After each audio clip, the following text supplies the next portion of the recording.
আজকে আমাকে ঘুরতে নিয়ে চলো। তুমি আমাকে আজকাল সময় দাও না। ঘুরতে নিয়ে কিভাবে যাব?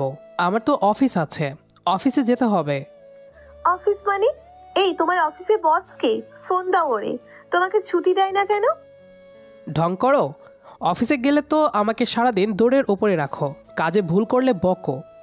কাউকে তো বুঝতে দেওয়া যাবে না তুমি আমার বর। এটা গোপন থাকলেই ভালো। মানে এতে মানুষজন কথা কম বলবে এসব নিয়ে। সেটা না হয় বুঝলাম, তাই বলে বউকে নিয়ে একটু ঘুরতে যেতে পারবো না? তো আমাকে বলছো কেন? তোমার বসকে বলো গিয়ে। তাহলে তুমি কে? হ্যাঁ, আমি তোমার এখন বউ। বউকে অফিসের গল্প করো কেন? তাই না? আমার অফিসের বস তুমি। বাড়িতে তো বউ, আমাকে কেন বসের কথা বলবা? তুমি জানো তুমি কিভাবে বসকে সামলাবা? অফিসের বসের থেকে ছুটি নিয়ে ঘুরতে যাবা বা অন্য কিছু করবা সেটা তোমার ব্যাপার। অনুর কথা শুনে ভ্রু কুঁচকে তাকালাম। মেয়েটা তো আচ্ছা ফাজিল। সে আমার অফিসের বস হলেও ঘরের ঠিকই সে আমার বউ। দুই জায়গাতেও আমারই দৌড়ের উপরে রাখে। আমি অন্য রুমে গেলাম। অনুর যে নাম্বারটা বস বলে সেভ করা, সেটাতে কল দিলাম। অনু ফোন রিসিভ করলো। কল পেয়ে বলল, আরে সাব্বির সাহেব যে, তা এত সকালে ফোন দিলেন যে? হাই রে বউ আমার। কি? আমি বউ আপনার? কি বলছেন? হ্যাঁ, জানেন আপনি আমাকে এটা বলার কারণে চাকরি চলে যাবে। আচ্ছা সরি আর হবে না। তা কি জন্যে ফোন করলেন সাব্বির সাহেব? মানে ম্যাম, আজকে একটু ছুটি লাগবে। যদি কিছু মনে না করেন, ছুটি পেতে পারি আজকের জন্য? ছুটি? কেন ছুটি নেবেন? বিষয়টা একটু পার্সোনাল তো, তবে ছুটি প্রয়োজন। কেমন পার্সোনাল? কেমন প্রশ্ন? বসকে বলা যাবে না। তাহলে ছুটি হবে না। আসলে আজকে আমার বউকে নিয়ে ঘুরতে যাব, তাই ছুটি প্রয়োজন। কি? অফিস বাদ দিয়ে বউকে নিয়ে ঘোরাঘুরি? আর একটা কথা, আপনি বিয়ে করেছেন কবে? দাওয়াত দেননি কেন? ম্যাম, ছুটি দিলে দেন, না হলে এত কথা বলতে ভালো লাগে না। কি? ওই বসের সাথে কেউই এভাবে কথা বলে? আপনাকে এখনই বহিষ্কার করে দেব। সরি ম্যাম, আসলে বউয়ের বায়না হয়েছে একটু ঘুরতে যাবে, তাই ছুটির দরকার ছিল। তাছাড়া অফিসে তো এখন তেমন কাজের চাপ নেই। আমি প্রজেক্টের সব ফাইলও কাজ করে রেখেছি অগ্রিম, তাই যদি ছুটি দিতেন। ও আচ্ছা, ঠিক আছে, আপনাকে ছুটি দিতে পারি এক শর্তে। কি শর্ত ম্যাম? যদি আপনি আপনার বউয়ের সব আবদার আজকে পূরণ করেন। ম্যাম কি বলেন? আমার পকেট ফাঁকা। হ্যাঁ, না হলে ছুটি মঞ্জুর হবে না। আর তাছাড়া বউকে ঘুরতে নিয়ে যাবেন, খরচ তো হবে। তাকে ফুচকা খাওয়াবেন। আচ্ছা ম্যাম, যা বলবেন আপনি। কথাটা বলে ফোন কেটে দিলাম। ঘুরে দেখি অনু দাঁড়িয়ে আছে পেছনে। মেয়েটা আমার দিকে তাকিয়ে মুচকি হাসতে থাকে। এতক্ষণ বসের ক্যারেক্টারে ছিল, এখন বউ ক্যারেক্টারে। বলল, বস কি ছুটি দিয়েছে? হ্যাঁ দিয়েছে। বস আমার কথা রাখে। কেন? বসের সাথে কি আবার তোমার ইটিশ পিটিশ আছে নাকি? হ্যাঁ আছে। ওনারে আমার অনেক ভালো লাগে। কি? ঢং করো না। ঢং না করে জলদি রেডি হও, আজ সারাদিন ঘুরবো, চলো। আচ্ছা আচ্ছা, একটু বসো, আমি এখনই যাচ্ছি। অনু রেডি হতে চলে যায়। আমি সোফাতে এসে বসলাম। হেলান দিয়ে বসে আছি। অনুর কথা ভাবছি, কিভাবে সে আমার বউ হলো, আর কেন অফিসের সবাই জানে না আমরা স্বামী স্ত্রী। চলুন আপনাদেরকে আগের ঘটনা খুলে বলি। এখন থেকে 6 মাস আগের কথা। অনু ম্যাম অফিসে সবসময় ফর্মাল পোশাক পরে আসলেও একদিন অনু ম্যাম একটা জিন্স আর বয়ফ্রেন্ড শার্ট পরে এসেছে। মানে এক কথায় ছেলেদের শার্ট পরে এসেছে। তবে বয়ফ্রেন্ড শার্ট মানে ঠিক বয়ফ্রেন্ডের শার্ট না। অনু ম্যামের কোনো বয়ফ্রেন্ড আছে বলে আমাদের অফিসের কেউ জানে না। আসলে বয়ফ্রেন্ড শার্ট নামেই এক ধরনের শার্ট আছে মেয়েদের জন্য। মেয়েরা তাদের প্রেমিক কিংবা স্বামীর শার্ট গায়ে দিতে পছন্দ করে।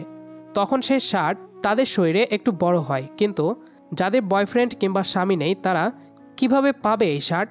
তাদের জন্য এই টাইপের শার্ট বাজারে আনা হয়েছে এবং এগুলো বেশ জনপ্রিয় বটে, অনেক মেয়েই পরেছে। তবে অনু ম্যামও যে এটা পরেই অফিসে আসবে সেটা আমাদের ধারণার বাইরে ছিল। অনু ম্যাম অফিসে সব সময় ফর্মাল পোশাকে আসে। আজকে এমন ক্যাজুয়ালি পোশাকে কেন আসলো কে জানে। এসব আমরা অফিসের সবাই নোটিস করছি। আমরা মোটামুটি ধরেই নিলাম যে অনু ম্যামের কোনো বয়ফ্রেন্ড নেই, সে এটা বাজার থেকেই কিনেছে। কিন্তু তখনই অফিসে বোমা ফাটালো আমাদের কামাল ভাই। সে একটা ছবি বের করে দেখালো আমাদের, অফিসের একটা দিনের ছবি। সেই সময় ছবিতে দেখা যাচ্ছে আমাদের অফিসের সেলস হেড মাহবুব স্যারের গায়ে ঠিক একই রকমের শার্ট। আমাদের সবার চোখ কপালে উঠল। সবাই কাজকর্ম বাদ দিয়ে গসিপ করা শুরু করে দিল। আমাদের সবার আগে থেকেই একটা সন্দেহ ছিল যে অনু ম্যাম আর মাহবুব স্যারের ভেতরে কিছু চলছে। অফিসের দুজনকে বেশ সময় ধরেই গুজুর ফুনুর করতে দেখা যায়। মাহবুব স্যার প্রায় অনু ম্যামের কেবিনে গিয়ে হাজির হয় নানান কাজে। কিন্তু আজকে তো আমাদের সবার মনে আর কোনো সন্দেহই রইল না যে তাদের ভেতরে সত্যিই কিছু চলছিল। আমাদের অফিসে নতুন মুখরোচক গল্পের রচনা হলো অনু ম্যামের এই শার্ট পরা নিয়ে। আমি অবশ্য এসবের থেকে দূরেই রইলাম সব সময়। আমার অফিসের গসিপের অংশ হতে খুব বেশি ভালো লাগে না। অন্যরা যা ইচ্ছে করুক, আমার তেমন দেখতে আগ্রহ লাগে না। আমি সবসময় এসব থেকে দূরে থাকি, যদিও আমার কানে এসব কথাবার্তা ঠিক চলে আসে। আজকে অফিস থেকে বের হওয়ার আগেই কামাল ভাই আমাকে কান পড়াও করলেন। তার শালীর জন্মদিনের জন্য একটা উপহার কিনতে হবে। আমি নাকি ভালো বুঝবো কোন জিনিসটা ভালো হবে, যদিও আমার বিন্দু বিসর্গ কোনো ধারণাই নেই এইসব উপহারের ব্যাপারে। আর সেটা যদি মেয়েদের কিছু হয় তাহলে তো আরও জটিলতা কাজ করে। তারপরেও কামাল ভাইয়ের হাত থেকে রক্ষা পেলাম না, তার সাথেই বের হতেই হলো। অবশ্য কামাল ভাইয়ের সাথে যাওয়াটা খুব বেশি সমস্যার ব্যাপার না। অফিসের পরে আমার এদিক ওদিক ঘোরার অভ্যাস এমনিতেই আছে। আজকে না হয় কামাল ভাইয়ের সাথে একটু ঘুরলাম। আর কামাল ভাই মানুষ হিসেবে বেশ, তার সাথে বের হলে আমাকে পেট ভরে খাওয়াতে ভোলে না। শপিং শুরুর আগে আমরা পেট পূজা করে নিলাম। বসুন্ধরা সিটিতে ঘুরতে ঘুরতে দেখতে আমরা দুজন মিলে খুঁজতে লাগলাম যে তার শালীর জন্য কি উপহার দেওয়া যায়, কিন্তু আপাতত কিছুই মাথায় আসছে না। হঠাৎ করেই কামাল ভাইকে বললাম, ভাই, আপনার শালীকে একটা বয়ফ্রেন্ড শার্ট উপহার দেওয়া যাক, কি বলেন? কি শার্ট? Boyfriend shirt? হ্যাঁ, বয়ফ্রেন্ড শার্ট। আজকে যে অনু ম্যাম পড়েছিল। এটা তো মাহবুব স্যারের। আপনি কিভাবে এত নিশ্চিত করে জানেন? আরে, তোমাকে ছবি দেখালাম না? আরে ছবি তো দেখলাম, শার্ট আলাদা মনে হয়েছে। মোটেই আলাদা না, একদম এক শার্ট। আমি শতভাগ নিশ্চিত। মোটেই এক শার্ট না, আলাদা শার্ট। তুমি কিভাবে নিশ্চিত করে বলছো? এমনভাবে বলছো যেন শার্টটা মাহবুবের না, তোমার নিজের। কাহিনী কি? হ্যাঁ, শার্টটা মাহবুবের না? আমরা দুজনেই থমকে গেলাম, কারণ কণ্ঠটা এসেছে আমাদের পেছন থেকে এবং পেছনে ঘুরে না তাকিয়েই আমরা দুজনেই বলে দিতে পারি যে কণ্ঠটা কার। আমরা ধীরে ধীরে ঘুরে দাঁড়ালাম। ভেবেছিলাম আমাদের দিকে হয়তো অগ্নি দৃষ্টিতে তাকিয়ে থাকবে অনু ম্যাম। তাকে নিয়ে আমরা কথা বলছি এটা জানার পরে আমাদেরকে যে ঝাড়ি দিবে সেটা তো নিশ্চিত। তবে তার বদলে দেখলাম মুখে একটা হাসি হাসি ভাব নিয়েই সে দাঁড়িয়ে রয়েছে। তার হাতে বেশ কয়েকটা শপিং ব্যাগ। আমাদের মতোই সেও এসেছে শপিং করতে। অনু ম্যামকে দেখে কামাল ভাই মুখের হাসি বিস্তৃত করে বলল, হ্যালো ম্যাম। হ্যালো কামাল সাহেব, আপনারা এখানে? ম্যাম, আমার শালীর জন্মদিন, তাই আপনার মতো একটা বয়ফ্রেন্ড শার্ট কিনতে এসেছি। আমার সাথে সাব্বির এসেছে পছন্দ করে দিতে। আচ্ছা, সাব্বির সাহেবের পছন্দ বেশ ভালো মনে হচ্ছে। এই কথাটা বলেই অনু আমার দিকে তাকালো। আমি খানিকটা বিব্রত বোধ করলাম। কামাল ভাইটা যে কখন কি বলে তার ঠিক নেই। আমি একটু কেবল বিব্রত মার্কা হাসি দিলাম, এছাড়া কিছুই করার নেই। অনু ম্যাম বলল, আচ্ছা যাই হোক, আপনাদের পেয়ে ভালোই হলো। আমার সাথে আসুন তো দেখি একটু। এই বলেই সে হাঁটতে লাগলো। আমরা বাধ্যকর্মীর মতো তার পেছনে পেছনে যেতে লাগলাম। দেখলাম সে রিচম্যানের শোরুমে ঢুকলো। আমরা তার পেছনে পেছনে ঘুরতে লাগলাম। সে শার্ট পছন্দ করতে লাগলো। দামি শার্ট এগুলো। কামাল ভাই আমার কানে ফিসফিস করে বলল, দেখছো সাব্বির, মাহবুব স্যারের জন্য শার্ট কিনছে, আমি শিওর। কিন্তু আমাদের কি কাজ সেটাই বুঝতে পারছি না। আমার কাছ থেকে তো অপিনিয়ন নিবে না, নাকি নিবে? কেন যে আমাদের আসতে বলল সেটা বের হলো একটু পরেই। অনু ম্যাম শার্ট দেখতে দেখতে হুট করে অনু ম্যাম দুটো শার্ট আমার হাতে দিয়ে বলল, সাব্বির সাহেব শার্ট দুটো ট্রায়াল দিয়ে আসুন দেখি। আমি আমি পরবো? হ্যাঁ, আপনি পরুন। আপনি ট্রায়াল দিন, আপনার শরীরে ফিট হলেই চলবে। যান এখনই। আমি একবার তাকালাম অনুর দিকে, আর একবার তাকালাম কামাল ভাইয়ের দিকে। দুজনেই আমার দিকে তাকিয়ে আছে। তারপর শার্ট দুটো নিয়ে গেলাম ট্রায়াল রুমে। তারপর দুটো শার্ট পরে অনু আর কামাল ভাইয়ের সামনে এসে দাঁড়ালাম। অনু আমার দিকে বেশ ভালো করে তাকালো। আমি বোকার মতো তাকিয়ে থাকি ওদের দিকে। অনু ম্যাম শার্ট দেখে তারপর বলল, চমৎকার লাগছে, আপনার গায়ে মানিয়েছে ভালো। সেলসম্যান দুটো প্যাক করুন। কেনাকাটা শেষ করে অনু আমাদের কফি খাওয়াতে চাইল। আমি সবিনয় মানা করে বললাম যে আমরা একটু আগেই কফি খেয়েছি। আমার কথা শুনে অনু অবশ্য খুব বেশি জোরাজুরি করলো না, আমাদের রেখে সে চলে গেল। যাক, হাফ ছেড়ে বাঁচলাম। অনু চলে যেতেই কামাল ভাই বলল, সাব্বির, একটা জিনিস বুঝতে পারছি না, মাহবুবের শরীর আর তোমার শরীর একরকম না। তোমার মাপে হলে কিভাবে হবে ওনার গায়ে? তা জানি না, তবে হয়তো অন্য কেউ যার শরীর আমার মতো। আপনি ভুল ছিলেন। আমি দেখলাম কামাল ভাই এই ব্যাপারটা নিয়ে অনেক চিন্তিত বোধ করছেন, কারণ তিনি তো ছবি বের করে দেখিয়েছিলেন যে শার্টটা মাহবুব স্যারের মতো। তাই তার ধারণা ভুল হলে তার তো মান ইজ্জত থাকবে না। বাকি সময়টা তিনি আর অন্য কোনো কিছুতেই মনে বসাতে পারলেন না। কোনো মতে একটা উপহার কিনে নিজের বাসার দিকে রওনা দিলেন। আমিও নিজের বাসার দিকে যাওয়ার জন্য শপিং মল থেকে বের হলাম। রিক্সা নেব নাকি উবার ডাকবো এই চিন্তা করছি। তখনই অনুকে আবার দেখতে পেলাম। আমাকে দেখে সে আমার দিকেই আবার এগিয়ে এলো। তারপর বলল, এই যে কামাল সাহেব, কোথায়? ওনার কাজ শেষ, চলে গেল। আজকাল অন্যের শালির জন্য উপহার চুজ করে দেওয়া হচ্ছে? বাহ। আরে এরকম কিছুই না, আমি কিছুই করিনি। অনু আমার দিকে সরু চোখে তাকিয়ে রইল কিছু সময়। তারপর শার্টে সে শপিং ব্যাগটা আমার দিকে বাড়িয়ে দিল।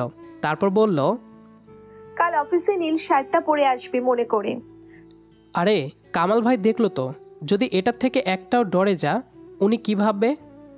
অনু বলল, ওই রাম ছাগলটার মাথায় এই বুদ্ধি আসেনি, সে যে বুঝবে।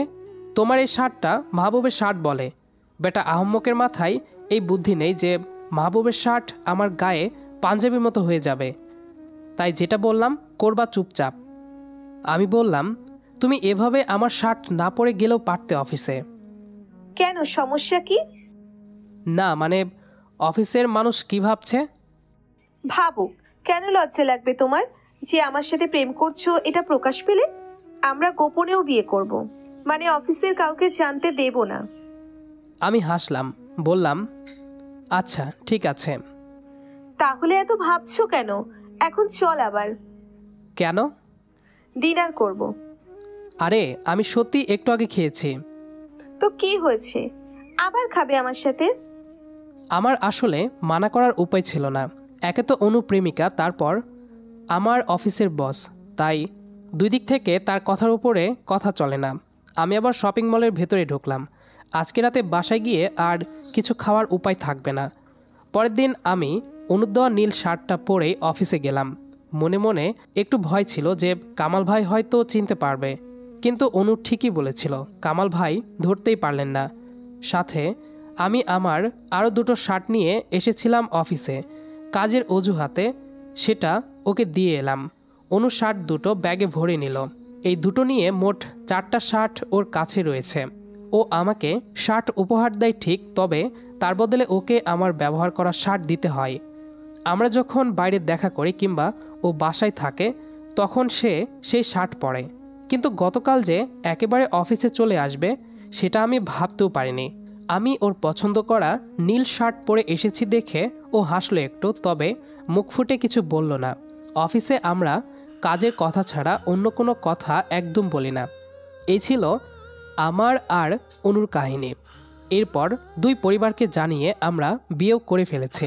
অনু সব সময় আমার বাড়িতে থাকে না, অনুষ্ঠান করা হয়নি তো বিয়ের, একেবারে তাকে যখন নিয়ে আসব তখন সে থাকবে। ভার্সিটি থেকে প্রেম দুজনের, তাই আমাদের পূর্ণতা হবে এটাই তো চেয়েছিলাম। তবে জানি না আমাদের সম্পর্কটা অফিসের সবার থেকে কতদিন লুকিয়ে থাকবে। তবে এভাবে সবার আড়ালে লুকিয়ে লুকিয়ে প্রেম করতে ঘুরতে যেতে আমার বেশ ভালোই লাগছে। অনু আর আমি রিক্সা করে যাচ্ছি, সে আমার কাঁধে মাথা রেখেছে। চলুক, প্রেম আমার মন্দ লাগে না। আমাদের আজকের গল্পটি আপনাদের কাছে কেমন লেগেছে সেটি অবশ্যই কমেন্ট করে জানাবেন। দেখা হবে আবারও নতুন কোনো গল্প নিয়ে। সে পর্যন্ত আমাদের সাথেই থাকবেন। আর পুরো গল্পটি শেষ পর্যন্ত শোনার জন্য অসংখ্য ধন্যবাদ।